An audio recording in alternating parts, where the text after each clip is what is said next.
ಯಾಕೆ ಏನಾಯ್ತು? ನಾನು ಹೇಳಿದ್ದು ಇಷ್ಟು ಚಳಿ ರಾತ್ರಿಲಿ ಬಿಸಿ ಬಿಸಿ ಸ್ಯಾಂಡ್ವಿಚ್ ತಿನ್ಕೊಂಡು ನಮ್ಮವ್ರ ಜೊತೆ ಮಾತಾಡಕ್ಕೆ ಎಷ್ಟು ಚೆನ್ನಾಗಿರತ್ತಲ್ವಾ ಯಜಮಾನ್ರೆ? ಅದು ನಿಜ.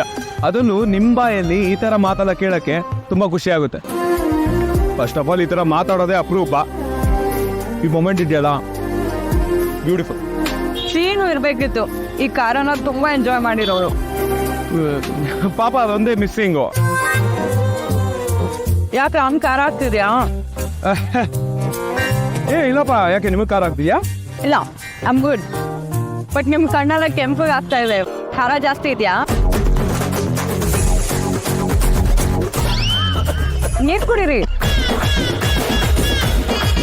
ಮೇಲೆ ನೋಡಿ ಮೇಲೆ ಉಸಿರು ಬಿಗಿ ಇಟ್ಕೊಳ್ಳಿ. ಓಕೆನಾ? ಮೋಸ್ಟ್ಲಿ ಸಿಹಿ ನೆನೆಸ್ಕೋತಾ ಇರಬೇಕು ಅನ್ಸುತ್ತೆ. ನೀವು ನನ್ನ ಮುಂದೆ ಕೊಚ್ಕೋತಿರಲ್ಲ, ನಂಗೆ ಖಾರ ಅಂದರೆ ತುಂಬ ಇಷ್ಟ, ನಾನು ಖಾರ ತಿಂತೀನಿ ಅಂತಲ್ಲ, ಅದಕ್ಕೆ ಹಿಂಗಾಗಿದ್ದು.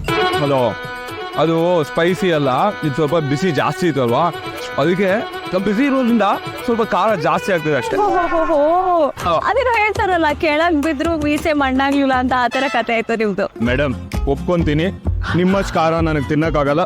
ನೋಡಿ, ಇದು ನೀವೇ ಮುಗಿಸ್ಬಿಡಿ. ನೀವೇ ಗೇವೆ ಅಂತೆಲ್ಲ ಕರಿಬೇಡಿ. ತಾತ ಹೇಳಿಲ್ವಾ ಸೀತಾ ಅಂತ ಕರಿಬೇಕು, ಬಾ ಹೋಗು ಅಂತ ಹೇಳ್ಬೇಕು ಅಂತ? ಓ, ಹಾಗಿದ್ರೆ ನಿಮ್ಮಿಂದಾನೇ ಸ್ಟಾರ್ಟ್ ಆಗಲಿ. ಹೇಗಿರು ಈ ತಾತನಿಗೆ ಬಹುವಚನದಲ್ಲಿ ಕರೆಯೋದು ಇಷ್ಟ ಆಗಲ್ಲ. ಒಂದು ಕೆಲಸ ಮಾಡಿ, ನೀವೇ ನನ್ನನ್ನು ರಾಮ್ ಹೋಗೋ ಬಾರೋ, ಸೊ ಇನ್ ರಿಟರ್ನ್ ನಾನು ಸೀತಾ ಹೋಗೆ ಬಾರೆ ಅಂತ ಕರೆದ್ಬಿಡ್ತೀನಿ. ಹಾ ಸರಿ, ಬಾ ಬನ್ನಿರಾ. ನಡೀರಿ ಸೀತಾ. ರಾಮ್, ನಿಜ ನನ್ಗೆ ಈ ಥರ ಎಲ್ಲ ಮಾತಾಡೋಕ್ಕಾಗಲ್ಲ. ಅಲ್ಲ, ಯಾರು ಹೇಳಿದ್ದು ಸಿಂಗ್ಯುಲರ್ ಆಗಿ ಕರೆದ್ರೆ ಪ್ರೀತಿ ಕಮ್ಮಿ ಆಗುತ್ತೆ, ಪ್ರೀತಿ ಜಾಸ್ತಿ ಆಗುತ್ತೆ ಅಂತ? ನಾನು ಈಗಲೂ ನಿಮ್ಮನ್ನು ಅಷ್ಟೇ ಪ್ರೀತಿಸ್ತಾ ಇದೆ. I love you Sita. ನಾನು ಅಷ್ಟೇ Ram, I love you too. Sitarama ಓ ಆಗ್ಲೇ ಯಾರಿಗೋ ನನ್ನ ಮೇಲೆ ಕೋಪ ಆಯ್ತಪ್ಪ, ಇವಾಗ ಹೋಯ್ತಾ?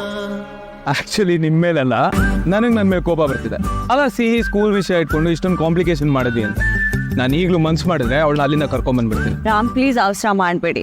ಅವಳು ಇಷ್ಟಪಟ್ಟು ಸ್ಕೂಲಿಗೆ ಸೇರ್ಕೊಂಡಿದ್ದಾಳೆ, ಅವಳಿಗೂ ರಿಯಲೈಸ್ ಆಗಲಿ, ಅವಳ ವಯಸ್ಸಿನ ಮಕ್ಳ ಜೊತೆ ಅವಳು ಬೆರೀಲಿ, ಕ್ರಿಯೇಟಿವ್ ಆಗಲಿ, ಇಂಡಿಪೆಂಡೆಂಟ್ ಆಗಲಿ. ಅವಳು ಪ್ರತಿಯೊಂದನ್ನು ಕಲಿಬೇಕಲ್ವಾ? ಟ್ರೂ, ಬಟ್ ನನಗೆ ಗೊತ್ತು ಅಪ್ಪಂಗೆ ಮಗಳನ್ನ ಬಿಟ್ಟಿರೋಕ್ಕಾಗಲ್ಲ ಅಂತ. ಅವಳೇ ಬಾಯ್ ಬಿಟ್ಟು ಹೇಳಿ ನನಗೆ ಇಲ್ಲಿ ಇರೋಕ್ಕಾಗ್ತಿಲ್ಲ ಅಂತ. ಆಮೇಲೆ ನಾ ಕರ್ಕೊಂಡು ಬರೋಣ, ಅಲ್ಲಿ ತನಕ ವೆಯ್ಟ್ ಮಾಡೋಣ ಪ್ಲೀಸ್. ಓಕೆ ಮೈ ಡಿಯರ್ ಹೆಂಡತಿ.